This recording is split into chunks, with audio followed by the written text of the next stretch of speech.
ആളുകളും തൃശ്ശൂരിലേക്ക് നിറഞ്ഞു കവിഞ്ഞിരിക്കുന്നു. ഇവിടെ ഏറ്റവും വലിയ സംവിധാനം ഞങ്ങൾക്ക് എടുത്തു പറയേണ്ടത് പോലീസിന്റെ സേവനമാണ്.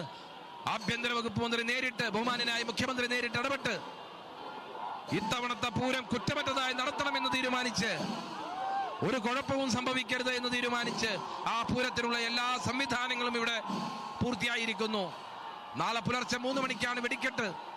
നാളെ ഉപചാരം ചൊല്ലി പിരിയുന്നതുവരെ കണ്ണിലെ കൃഷ്ണമണി പോലെ ഈ നഗരത്തിന്റെ സുരക്ഷിതത്വം. 10,000-കണക്കിന് ആളുകൾ, അവരുടെ മനസ്സിന്റെ ആവേശം. ലക്ഷക്കണക്കിന് ആളുകൾ ഗജവീരൻ പുറത്തേക്ക് വരുമ്പോൾ അവരുടെ മനസ്സിന്റെ ഉള്ളിലെ ആവേശം. പാറമേക്കാവിലമ്മ പുറത്തേക്ക് വരുമ്പോൾ അവരുടെ മനസ്സിന്റെ ഉള്ളിൽ ആവേശം ഞങ്ങൾ എങ്ങനെയാണ് വാക്കുകൾ കൊണ്ട് പറയുക? ഹൃദയം കൊണ്ട് സംവദിക്കുന്ന മനോഹരമായ പൂരത്തിന്റെ നയനമനോഹരമായ കാഴ്ച. മനോഹരമായ മതനിരപേക്ഷതയുടെ നാടായ തൃശ്ശൂർ. ഈ തൃശ്ശൂരിലെ വടക്കുന്നാഥന്റെ മുന്നിൽ പൂരപ്രേമികൾ, ലക്ഷക്കണക്കിന് പൂരപ്രേമികൾ തടിച്ചുകൂടി നിൽക്കുകയാണ്. ഈ തൃശ്ശൂരിൽ ശക്തൻ എന്ന് പറയുന്ന മഹാനായ ഭരണാധികാരി വിഭാവനം ചെയ്ത ഈ പൂരത്തിന്റെ തലപ്പൊക്കത്തിന്റെ ഈ മത്സരത്തിൽ, കരിവീരന്മാരുടെ മത്സരത്തിൽ, പാറമേക്കാവിലമ്മ സുസ്മേര വദനയായി എലഞ്ഞിത്തറ മേളം കഴിഞ്ഞ് പുറത്തേക്ക് വരുമ്പോ ആ കാഴ്ച വർണ്ണിക്കാൻ വാക്കുകൾ കൊണ്ട് കഴിയില്ല.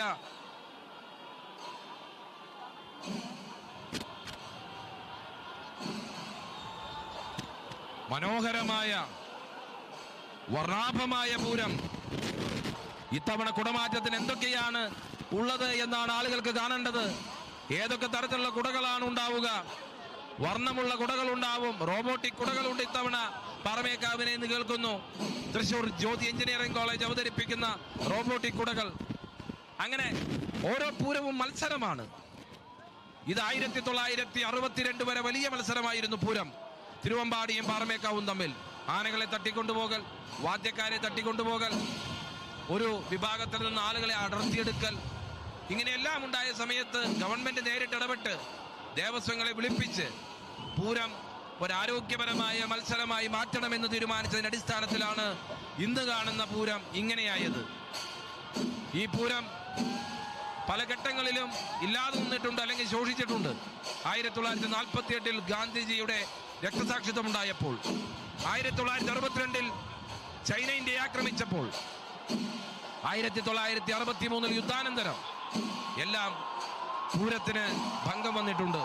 2020-ലും 2021-ലും കോവിഡിന്റെ മഹാമാരി മൂലം പൂരം മാറ്റി നിർത്തിയിട്ടുണ്ട്. ആവേശം അലതല്ലുകയാണ്.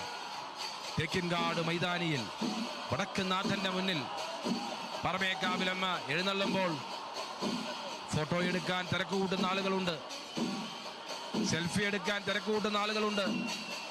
ഈ പൂരത്തിരക്കിനിടയിലേക്ക് മാന വരുമ്പോൾ തന്നെ വഴിമാറുകയാണ് ലക്ഷക്കണക്കിന് വരുന്ന പുരുഷാരങ്ങൾ.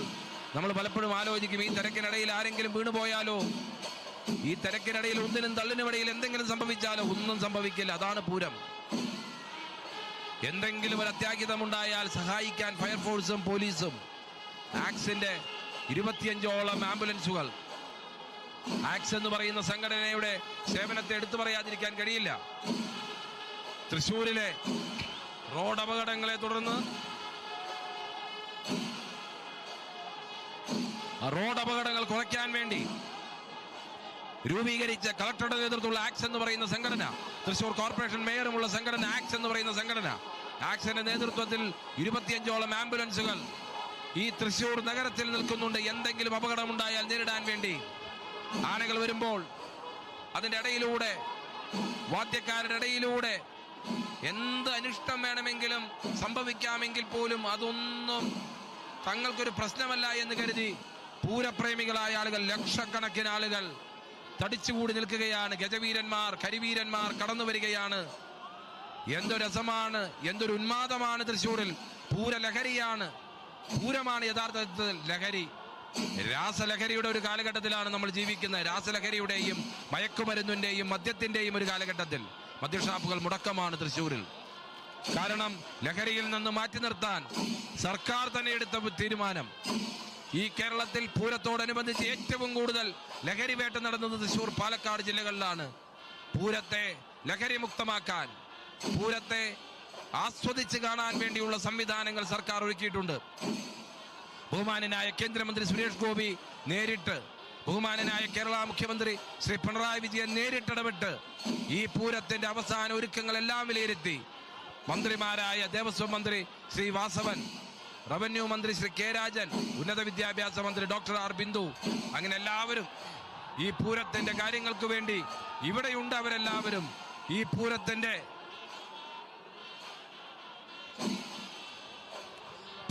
സവിശേഷതകൾ നോക്കാൻ വേണ്ടി, പൂരം കുറ്റമറ്റ രീതിയിൽ നടത്തുന്നു എന്ന് ഉറപ്പുവരുത്താൻ വേണ്ടി നാളെ ഉച്ചയ്ക്ക് 12 മണിക്കാണ് ഉപചാരം ചൊല്ലി പിരിയുക.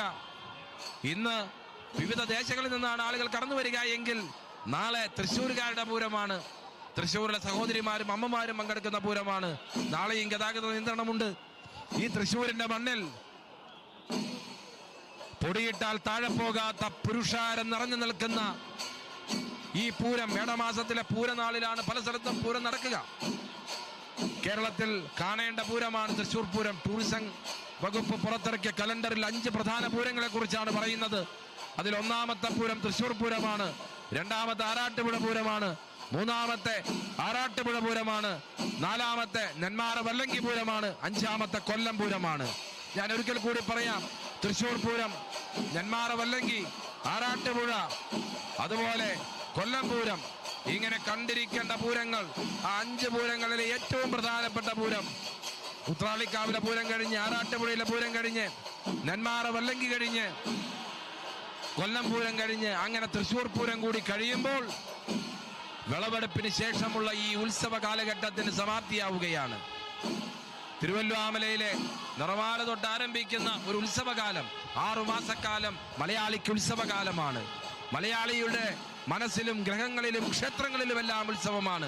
തൃശ്ശൂർ എന്ന് പറഞ്ഞാൽ ഉത്സവങ്ങളുടെ നാടാണ്, കലകളുടെ നാടാണ്, കലാമണ്ഡലത്തിന്റെ നാടാണ്, കേളികേട്ട നാടാണ്. ഇരിങ്ങാലക്കുട എത്ര കേളികേട്ട നാടാണ് ഈ തൃശ്ശൂർ ജില്ലയിലെ സംഗമേശ്വരന്റെ നാടായ ഇരിങ്ങാലക്കുട.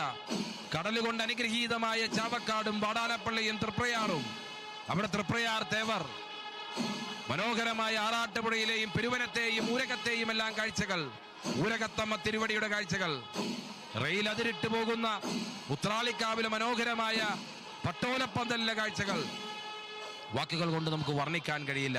പാലക്കാട് ജില്ല അതിരിട്ട് നിൽക്കുന്ന പഴയന്നൂരിലെയും തിരുവല്ലുവാമലയിലെയും എല്ലാം കാഴ്ചകൾ, അങ്ങ് ചാലക്കുടിയിലെ കാഴ്ചകൾ, ചാലക്കുടി പുഴയുടെ ഓരത്തുള്ള ഉത്സവങ്ങൾ, മനോഹരമായ സമ്പന്നമായ ഉത്സവ പാരമ്പര്യമുള്ള നാടാണ് ഈ തൃശ്ശൂരിന്റെ പാരമ്പര്യം. തുടർ വിവരണത്തിനായി എന്റെ പ്രിയ സുഹൃത്ത് കമന്റേറ്റർ ശ്രീ ഭദ്രൻ വടക്കുംപുറത്തിന് ഞാൻ മൈക്ക് കൈമാറും.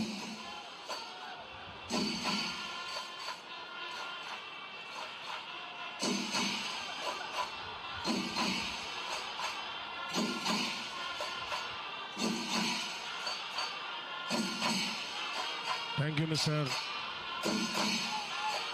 Mayadas. നമ്മുടെ കേരളത്തിലെ എണ്ണം പറഞ്ഞ ഗജവീരന്മാർ തെച്ചിക്കോട്ട് രാമചന്ദ്രനും എറണാകുളം ശിവകുമാറും, അതോടൊപ്പം തന്നെ കേരളത്തിലെ എണ്ണം പറഞ്ഞ കരിവീരന്മാർ ഓരോന്നായി തെക്കേ ഗോപുര നട കടന്ന് പുറത്തേക്ക് കടന്നു വരുന്ന കാഴ്ച നമ്മളൊക്കെ കണ്ടുകൊണ്ടിരിക്കുകയാണ്. ഇവിടെ എൻ്റെ പ്രിയപ്പെട്ട സുഹൃത്ത് മായാദാസ് പറഞ്ഞതുപോലെ പുരുഷാരം എന്നതുകൂടി അതിനോടൊപ്പം ഞാൻ പ്രിയപ്പെട്ട സഹോദരിമാരെ കൂടി കൂട്ടിച്ചേർക്കുകയാണ്. കാരണം ഞങ്ങൾ ഈ തൃശ്ശൂർ പൂരത്തിൻ്റെ നഗരിയിലേക്ക് വരുമ്പോൾ ഏതാണ്ട് വഴിയോരങ്ങളിലും തൃശ്ശൂർ പൂരത്തിൻ്റെ പൂരനഗരിയിലും ഒരു പക്ഷേ ഒരു 25% പോലും സഹോദരിമാരും ഈ പൂരം കാണാൻ എത്തിച്ചേർന്നിട്ടുണ്ട് എന്ന് വേണം പറയാൻ. അവരെല്ലാവരും തന്നെ 10,000-കണക്കിന് ലക്ഷക്കണക്കിന് ആളുകൾ ഈ പൂരനഗരിയിൽ നേരത്തെ പറഞ്ഞതുപോലെ ഒരല്പം മണ്ണിട്ടാൽ കാണാത്ത രീതിയിലുള്ള, താഴേക്ക് പോകാത്ത രീതിയിലുള്ള ജനങ്ങളെ കൊണ്ട് തിങ്ങി നിറഞ്ഞിരിക്കുകയാണ് അക്ഷരാർത്ഥത്തിൽ ഈ പൂരനഗരി. പണ്ട് എൻ്റെ പ്രിയപ്പെട്ട സുഹൃത്ത് മായാദാസ് പറഞ്ഞതുപോലെ പണ്ടിവിടെ തേക്കിൻ്റെ കാടായിരുന്നു എന്ന് പറയുന്നു. പക്ഷേ ആ തേക്കിൻ കാട് വെട്ടാൻ കഴിയില്ല എന്ന് പറഞ്ഞയാളുടെ തല വെട്ടിക്കളഞ്ഞ് നീതി നടത്തിയെന്നാണ് പറയുന്നത്. അങ്ങനെയെങ്കിൽ ഈ പൂരത്തിന് വഴിയൊരുങ്ങിയ സാഹചര്യങ്ങൾ ഒട്ടനവധിയാണ്. നേരത്തെ പറഞ്ഞു, ഒരു സ്ഥലത്തെ പൂരത്തിന്റെ സങ്കടകരമായ സാഹചര്യം തൃശൂർ പൂരത്തിന് വേദിയൊരുങ്ങിയെന്ന്. അങ്ങനെ ഒരുപാട് നല്ല അന്തരീക്ഷങ്ങൾ ഈ തൃശൂർ പൂരത്തിന് വേദിയാകാൻ സാഹചര്യമുണ്ടായപ്പോൾ ഇവിടെ ഈ തൃശൂർ നഗരത്തിന് ഒരുപാട് തുടക്കത്തിന്റെ മഹിമകൾ വിളിച്ചോതാനുണ്ട്. അതിന് ഏറ്റവും വലിയ ഉദാഹരണമാണ് പൂരോത്സവങ്ങളുടെ സംരക്ഷണത്തിന് വേണ്ടി തൃശൂർ കേന്ദ്രീകരിച്ച് പ്രവർത്തിക്കുന്ന സംഘടന പൂരപ്രേമി സംഘം. പൂരപ്രേമി സംഘം എന്ന് പറയുമ്പോൾ അത് അക്ഷരാർത്ഥത്തിൽ നമ്മുടെ ഈ പൂരത്തിന്റെ, തൃശൂർ പൂരത്തിന്റെ മാത്രം സംഘാടനത്തിന് വേണ്ടി മാത്രം ചെയ്യുന്ന ഒരു കാര്യമല്ല. കേരളത്തിൽ എവിടെയൊക്കെ പ്രധാനപ്പെട്ട പൂരങ്ങളുണ്ടോ ആ പൂരങ്ങൾക്ക് എവിടെയെങ്കിലും ഒരു തടസ്സമുണ്ടായാൽ, ആ പൂരത്തിന്റെ പ്രവർത്തനത്തിന് എവിടെയെങ്കിലും ഒരു കാര്യം ബുദ്ധിമുട്ടായിട്ടുണ്ടായാൽ, ഈ കേരളത്തിന്റെ തൃശൂർ ജില്ല ആസ്ഥാനമായി പ്രവർത്തിക്കുന്ന നമ്മുടെ ഈ പൂരപ്രേമി സംഘത്തിന്റെ ഭാരവാഹികളെ അറിയിച്ചാൽ, ആ പൂരം നല്ല രീതിയിൽ നടത്തുന്നതിന് വേണ്ടി, ആ പൂരത്തിന്റെ മുന്നോട്ട് പോക്ക് കൃത്യമായി നടത്തുന്നതിന് വേണ്ടി വേണ്ട ഇടപെടലുകൾ കൃത്യമായി നടത്തുന്ന സംഘടനയാണ് പൂരപ്രേമി സംഘം. അതിൻ്റെയും ആസ്ഥാനം നമ്മുടെ പ്രിയപ്പെട്ട തൃശൂരാണ്. ഈ തൃശൂർ എന്ന ജില്ല, ശരിക്കും പറഞ്ഞാൽ തിരുവനന്തപുരം കേരളത്തിന്റെ തലസ്ഥാനം എന്ന് പറയുമ്പോൾ നമുക്കറിയാം, കേരളത്തിന്റെ സാംസ്കാരിക തലസ്ഥാനം എന്ന് ചോദിച്ചാൽ, അത് ഏതെന്ന് ചോദിച്ചാൽ ഒരാൾക്കും അർത്ഥശങ്കയില്ലാതെ പറയാൻ കഴിയുന്ന ഒരു കാര്യമുണ്ട്, അത് തൃശൂർ ജില്ലയാണ്. ഇവിടെ ഗജവീരന്മാർ അണിനിരന്ന് നിൽക്കുന്ന കാഴ്ചയാണ് നമുക്ക് കാണാൻ കഴിയുന്നു. അത് കണ്ട് കണ്ണുകളോടെ ആസ്വദിച്ച് സന്തോഷം നിറഞ്ഞ മനസ്സുമായി വളരെ ആഹ്ലാദപരമായി ദിവസങ്ങൾക്ക് മുൻപേ കേരളത്തിന്റെ തന്നെ, അല്ലെങ്കിൽ മറ്റു സംസ്ഥാനത്തിന്റെ തന്നെ, അല്ലെങ്കിൽ മറ്റ് രാജ്യങ്ങളിൽ നിന്ന് തന്നെ വിദേശികൾ ഉൾപ്പെടെയുള്ള ആളുകൾ കടന്നു വന്ന് ഈ തൃശൂർ പൂരത്തിന് വേണ്ടി കാത്തു നിൽക്കുന്ന ദിവസങ്ങളാണ് ഈ അടുത്ത ദിവസങ്ങളൊക്കെ. ഇവിടെയൊക്കെ ഏറ്റവും വലിയ പ്രധാനപ്പെട്ട ഒരു കാര്യം, ഈ തൃശൂരിന്റെ പരിസര പ്രദേശങ്ങൾ ഉൾപ്പെടെയുള്ള സ്ഥലത്തേക്ക് ഈ പൂരമൊന്ന് കാണാൻ, ഈ പൂരം ആസ്വദിക്കാൻ കടന്നു വരുമ്പോൾ അതൊന്ന് കാണുന്നതിന് വേണ്ടി, അതൊന്ന് ആസ്വദിക്കുന്നതിന് വേണ്ടി ഈ ദിവസങ്ങളിൽ മാത്രം വിദേശത്തുള്ളവർ, നമ്മുടെ പ്രിയപ്പെട്ട വിദേശ മലയാളികൾ ഉൾപ്പെടെയുള്ള ആളുകള്, തൃശ്ശൂരുകാരെ സംബന്ധിച്ചിടത്തോളം അവര് ലീവ് എടുക്കുന്നത് ഈ പറഞ്ഞ ദിവസങ്ങളിലായിരിക്കും. പ്രിയമുള്ളവരെ, ഇപ്പോൾ ദൃശ്യത്തിൽ കേരളത്തിന്റെ എണ്ണം പറഞ്ഞ കരിവീരന്മാർ, ഞങ്ങളുടെ പ്രിയപ്പെട്ട ക്യാമറാമാൻമാർ അവരെ കൃത്യമായി ഫോക്കസ് ചെയ്തുകൊണ്ട് നിങ്ങൾക്ക് വേണ്ടി ദൃശ്യവൽക്കരിച്ചുകൊണ്ട് മുന്നോട്ട് പോകുന്ന കാഴ്ച നമുക്ക് കാണാൻ കഴിയുകയാണ്. ഞാൻ പറഞ്ഞതിലേക്ക് തന്നെ തിരിച്ചു വരുന്നു പ്രിയപ്പെട്ടവരെ. അങ്ങനെ ഈ തൃശൂർ പൂരം 2025 വേണ്ടി, ആ ദിവസത്തിൽ ലീവ് കിട്ടുന്നതിന് വേണ്ടി എന്ത് സാമ്പത്തിക കുറവുകളുണ്ടെങ്കിലും, എന്ത് സാമ്പത്തിക നഷ്ടം സംഭവിച്ചാലും ഞങ്ങൾ തൃശ്ശൂരിന്റെ മണ്ണിലേക്ക് എത്തണം